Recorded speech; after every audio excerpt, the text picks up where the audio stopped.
Seorang suami menceraikan istrinya, tapi istrinya tidak mau, tidak tahu kalau suaminya sudah menceraikannya. Contohnya suami itu mengatakan pada orang lain, istri saya sudah saya cerai. Apa sah seperti itu? Sedangkan istrinya tidak tahu kalau dia sudah dicerai. Syukur sah. Syukur sah. Oh, istri hari ini anak udah saya cerai. Dia berguyon, bercanda, udah jatuh cerai.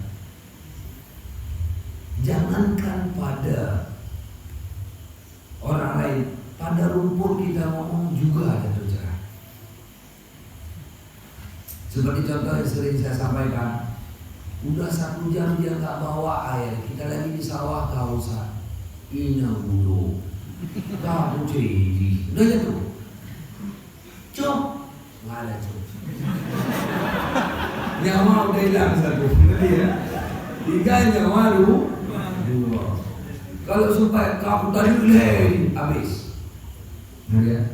maka hati-hatilah pada bicara.